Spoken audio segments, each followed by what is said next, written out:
AITA for asking my wedding guests to pay for their own meal? My boyfriend, M23, and I, F22, are getting married soon and we are both still in college. He is in a PhD program and I'm about to enter one. We don't want to wait to get married because of school. We'd have to wait about 57 years. However, neither of us are financially supported by our parents or family members. We can't afford a normal wedding, let alone a big one. We would like our families to be able to come and celebrate with us. We are planning a small courthouse wedding with only our immediate families in the room. Then we want to offer dinner at a local restaurant as a wedding reception. However, venue and rental and hosting costs are too pricey for us. So we offered the idea to our families that we are getting married at X place on X date and will be dining at X restaurant. If they want to celebrate with us, they will have to pay for their own meals at the restaurant. It's a family-style sit-down restaurant, at $12 average per entree. We have gotten some backlash from family members who don't want to or can't afford to pay for travel to our town plus hotel plus dinner. They're saying we should be more traditional, should wait till we can afford a wedding before getting married, etc. Edit. We are not asking for gifts. Actually encouraging people don't bring gifts. We live out of town from family that is all spread out across the US and UK. We're planning to honeymoon in UK after school is over to visit that family. So there is no house or backyard option. We are going to either rent the restaurant space for a couple hours or rent a venue, whichever seems like it will work best. There are of course no hard feelings or expectations if someone doesn't want to attend. It's a very relaxed style get-together, celebration. Reception seems to be too formal of a word. Edit. We would like to avoid postponing the nuptials and celebration due to my desire for my grandparents to be able to attend, as in a few years they might not be able to due to health or may not still be with us. AITA for not being able to afford to feed extended family and plus ones at my wedding reception, and offered they come celebrate but pay their own way. Info. Will you be upset if people choose not to show up? Info. How many people are you thinking would actually be at this reception? The potluck idea is kind of terrible if it's mostly out-of-town guests, as it makes it super difficult for them to bring a dish, but I think if you posted how many people and what your max budget is, even if it's $100, Reddit could help you plan this. Sheet cake and coffee from Costco at a park pavilion? Cheap pizzas and a keg? There are some options here. If there is truly no budget, not even $50 or $100 you can throw at this, then skip the reception altogether and only do the courthouse. NTA, as long as you're upfront about it and not also expecting gifts. Info. Did you formally invite them to the reception, or is this more of a, hey, we're basically eloping, but you're welcome to come party with us if you want? NTA. You can't help being too young to have a big wedding financially. But since I saw you write somewhere you don't expect gifts, even though people will be buying them, why not tell people that as a gift you would love for them to come to dinner with you? That way you can have your reception, your dinner, and instead of spending $50, $100 on a present, the guests could spend it on their own food. Just a thought. Hopefully you'll have a wonderful wedding either way. If your family wants a more traditional wedding, the parents of the bride should pay for it. I'm going against the grain here and saying NTA. It's your wedding and reception. You should do as you wish. Just know that some people won't be able to go. You could live stream the wedding for the family and friends that can't make it. They could still celebrate from afar and still feel included. I went to 2 weddings last year. One dinner was paid, so I gave a gift of about equal value to the dinner. and the other I had to pay my dinner so they didn't get a gift. It's not a big deal. Just don't expect gifts. NTA. If $1,230 is going to break their bank that much, they probably should stay home. NTA. It's your wedding. Do what you want. If people find it tacky, forget M. These people are supposed to be here to celebrate you. I don't understand why everyone is so up in arms about you having to foot the bill.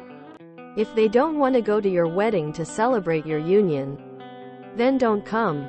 To get up in arms over money is ridiculous.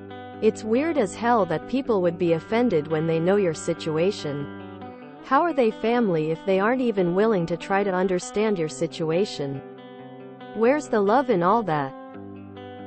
The most ridiculous thing is they're up in arms over $12? What? Are some of these people essentially homeless or something? To throw a dang fit over $12? NTA. One of the best engagement celebrations I went to, the guests all paid for themselves. Only the people that really want to be there will attend rather than people just wanting free food and drink. Congratulations to you both. Wishing you gorgeous wedding celebrations. NTA. So long as this is in place of wedding gifts. Based on the UK subs, it's pretty common to give enough money to cover your meal when attending a wedding here. Also, you aren't demanding they come. If they can't afford to come, they don't have to. Just like you can't afford a big wedding, so you're having a small one. Sometimes this wedding culture really surprises me. All the op and her fiancé suggested is to come if you want to the place where they will be celebrating their small wedding. They just gave a chance of attendance to anyone who wanted it. And if not, no hard feelings. 'Cause otherwise there wouldn't be even a chance, as they don't have money for traditional reception. It's like a more polite way of elopement. We are getting married anyway. You can attend if you want to. NTA. NTA. None of the people complaining here would be this upset if you were talking about a birthday celebration instead of a wedding. You shouldn't be asking other people to pay for your wedding. Y'all are acting like they're setting up a GoFundMe or sending vendor invoices to their families. They're literally just saying, hey, we're getting married. After that, we're going out to eat at this restaurant. If you'd like to come celebrate with us, we would love to see you. But you will need to pay for your own meal. There's literally nothing wrong with that. They aren't asking for gifts or cash or someone to pay for a month-long tropical honeymoon. Some of y'all clearly only go to weddings for the free food, booze, and it shows. NTA. I don't see any difference between a modest restaurant party and a modest potluck reception. Both scenarios have the guests paying for their own meals.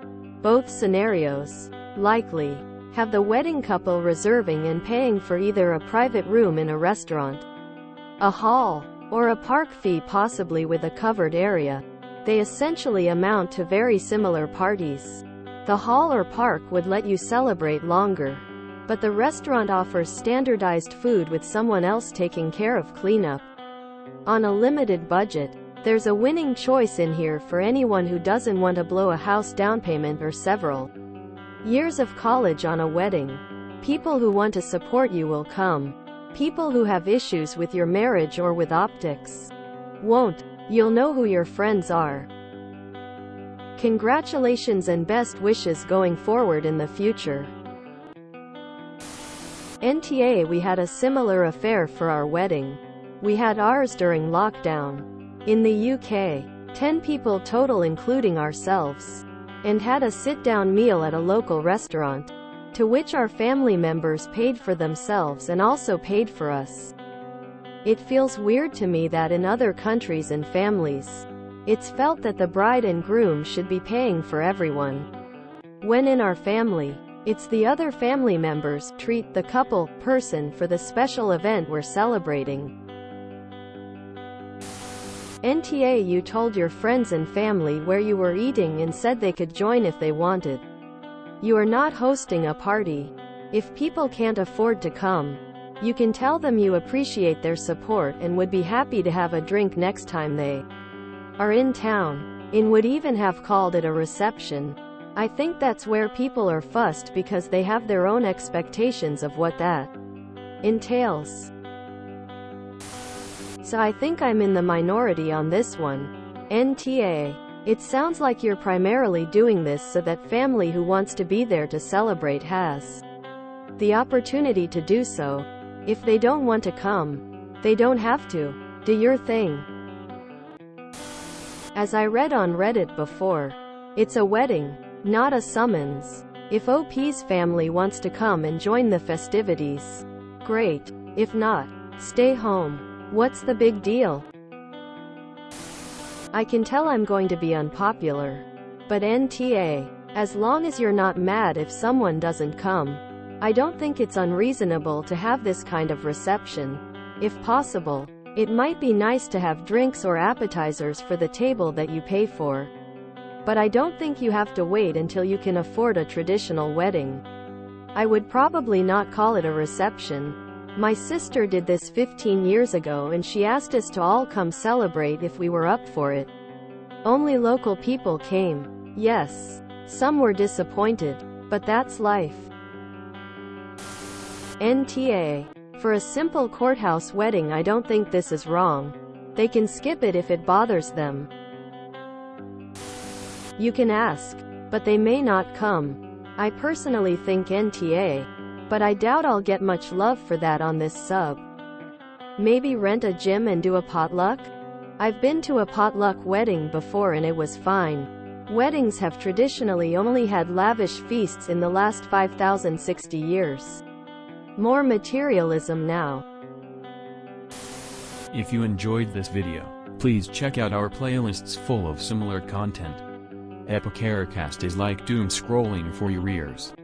Please like, share, and subscribe.